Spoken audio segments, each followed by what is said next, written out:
Indian premier league IPL এ match করা পেটার অভিযোগ একেবারেই নতুন কিছু না। সময়ে সময়ে বহুবার অভিযোগ উঠেছে আইপিএল এর বিভিন্ন ম্যাচ ফিক্সিং নিয়ে। তবে 2025 সালে এসে নিজ দলের বিপক্ষে ম্যাচ ফিক্সিং এর অভিযোগ আনলেন বিজেপির এমএলএ জয়দীপ বিহানি। রাজস্থান ক্রিকেট অ্যাসোসিয়েশনের অ্যাডহক কমিটির সদস্য হিসেবেও দায়িত্ব পালন করছেন তিনি।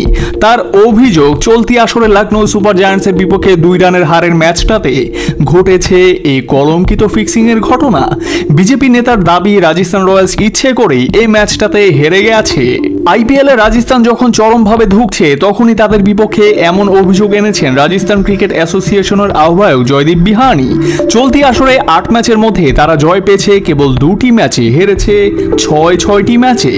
এর মাঝে শেষ 4 ম্যাচেই টানা হার, যার শেষটা লখনৌর বিপক্ষে। আর এই ম্যাচ নিয়েই উঠেছে ফিক্সিং এর অভিযোগ। গত 19 এপ্রিল ঘরের মাঠ জয়পুরে লখনৌর বিপক্ষে মাঠে নামে রাজস্থান রয়্যালস।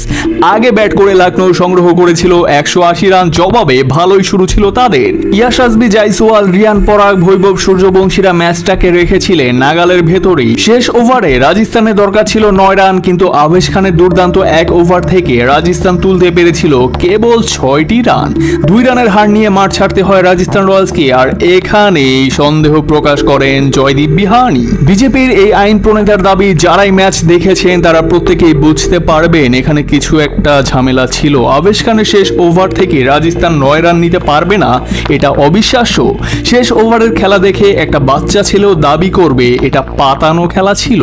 জয়দীপ বিহানি অবশ্য এক হাত নিয়েছেন আইপিএল এর ব্যবস্থাপনা নিয়েও। আইপিএল এর ম্যাচ আয়োজনের দায়িত্ব কেন ক্রিকেট সংস্থার পরিবর্তে জেলা পরিষদকে দেয়া হয় তা নিয়ে ক্ষোভ করেছেন এই বিজেপির নেতা। এদিকে জয়দীপ বিহানির অভিযোগ সহজভাবে নেয়নি রাজস্থান রয়্যালস। রাজ্যের মুখ্যমন্ত্রী, ক্রীড়ামন্ত্রীর কাছে দেয়া পত্রে বিহানির বিপক্ষে শক্ত অবস্থান নেওয়ার আহ্বান জানিয়েছেন ফ্র্যাঞ্চাইজিটি। তাদের দাবি, জয়দীপ বিহানির এমন দাবি কেবল মিথ্যে এবং ভিত্তিহীন। একই সঙ্গে এ বক্তব্য রাজস্থান রয়্যালসের জন্য চরম অপমানজনক এবং এটা ক্রিকেটের চেতনাকেও কলঙ্কিত করে।